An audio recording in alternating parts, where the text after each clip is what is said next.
Hello everybody, this is Craig from 9 Games, and today, I know it's real dark, but I wanted this game to be present on screen and highlighted. But today we're going to talk about Balan Wonderworld. So, it's going to get dark again. I got this game. I need like full disclosure before I talk about this game. My only knowledge of this game before last week came from me cooking dinner while my kids are watching videos of Donkey roasting this game and a couple other channels. The only thing that I've heard about this game at all was that it was bad. This was a bad game, and I didn't understand why people said it was bad, so I just didn't care. It wasn't something that hit my radar when it was being released. It wasn't something that I paid attention to or got excited about. It was a Square game. Dude, I only play like 10% of the games that Square makes. I don't really enjoy the other ones. So, cheap ass gamer, one night I got an alert that this game was available for $3.99, a hard copy. So I got a hard copy realistically for like $5 and some change after taxes. And I held on to this game probably for a month before I even opened it. And then I just finished whatever. I think I played Bulletstorm. I started playing a couple other games, and then I played Croc. And then Croc was pissing me off because it's so fucking hard, which that's going to be the next video, by the way. So I was like, I want to play something different, but not something I'm going to invest my time into. And then I was like, let's see how horrible this game is. I installed the game. I started the game. I skipped the cutscenes. I just wanted to get right to this part, the gameplay part. Within 5 minutes, I knew this was a game made by people who worked at Sega. Within 10 minutes, I realized, without looking it up, that this was created by the man who created Sonic the Hedgehog and Knights. Because they're both in here. Even your fucking avatar before you change in your character looks like a human version of Sonic. The sound effects when you pick up these gems, you won't be able to hear it. I don't want it to be too loud. And I think I threw my controller somewhere. What the fuck did I do? It's over here. Hold on. Yeah, they all have some kind of spikes protruding out of the back at a curve that just reminds me of Sonic. Look at this. And then you can't hear it, but when you pick these up, it makes the same noise as when you're picking up the gems in Nights in the Dreams. Hold on, let me get this. You know I'm excited about this game because I'm actually playing it while I'm doing a video, and I haven't done that in a long time because it's really hard to focus on doing either or. I at least wanted to transform and get it on a different screen. So, anyways, as I was saying, I figured out, even by skipping cutscenes, I didn't even look at the fucking box. I just know that it was made by Square because it's prevalent right on the box.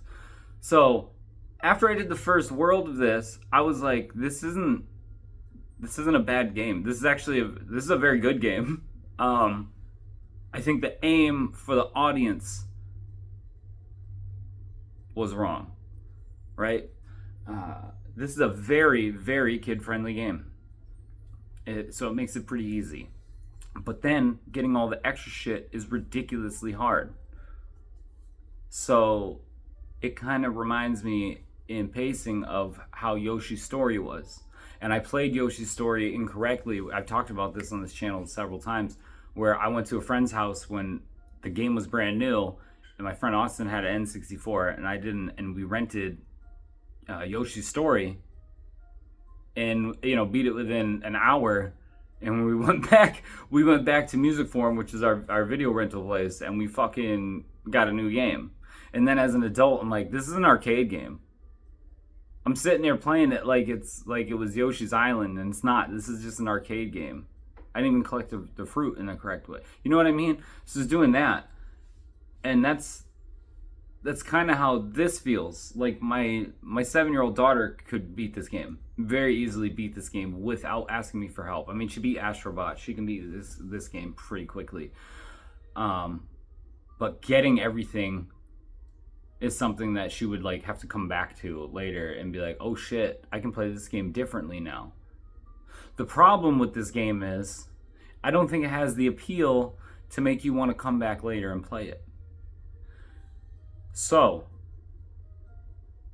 I don't know if this is a review or not. I don't think this is a review. I'm not even finished with the game yet. I just wanted to talk about it because, you know, it's whatever. So let me continue on with that. It doesn't have the staying power. What I mean by that is, while I'm playing this game, I wanted to tell people who avoided this or don't know about it, if you liked Nights in the Dreams, like at all, play this game. This was made for you. This is a gift to us from I don't know what his name is. Yuki, I can't say his full name. I'll butcher it. But anyways, the guy who created Sonic. I'm thinking of his name and other YouTubers saying his name and then me saying it incorrectly, so I don't want to. But anyways, so the man who created Nights and Sonic the Hedgehog, I keep saying Sonic not just for character design, there's another reason after this. You can feel it. So even though Square made this game, it's a Sega game. This is a Sega game. If you got this on a Dreamcast, you know, which the graphics, I don't know. This game kind of looks like, I'm all over the place, I'm sorry. This game kind of looks like a remastered, like, Dreamcast game. I don't know, it's just fitting. It feels like a Sega game. So it's got that feel to it. The music feels like it, the sound effects feel like it, the character movement. All that being said, is this game's not going to be for everybody. It's a platformer through and through. That's what this game is. So while I'm saying get the same feeling as Nights and stuff, this is just a straight up platformer and a collectathon. Sincerely, that's what this game is. It's just got that whimsical feel of the older Sega games where they were branching out and trying new things. And this game, I feel like, benefits from that, but it's also in an era where this type of shit's not appreciated anymore. You know? I said Astrobot once in this video. That's another, I'll reference it again. Astrobot Game of the Year, and the disrespect dropped on that game's name just because people don't really like colorful, whimsy platformers anymore. I'm gonna use that all week. Whimsical. People don't like those type of games anymore. I feel like they're not getting their fair dues. This game is by no means Game of the Year. While I'm comparing it to something that was Game of the Year, it's not.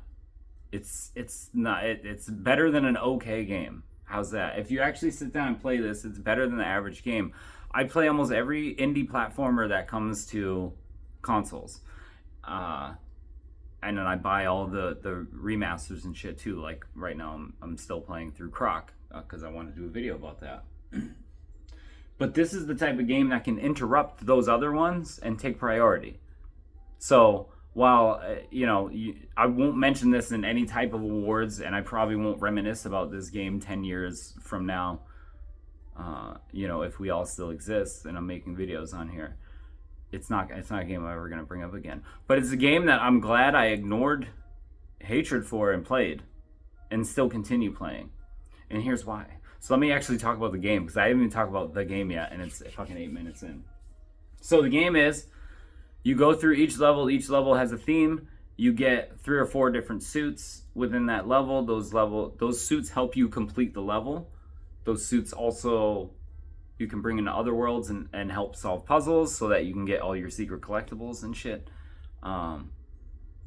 There's golden statues hidden everywhere. There's a golden hat with a bonus QTE level, which at first I didn't like, but now I get really excited when I get one. All you got to do is press X in the minigame, and you got to match up the dude's poses or mash the button, depending on which one you get. Yeah. That's Balan. Balan. He very much just reminds me of the fucking Knights character. I always called him a jester, even though he's not. But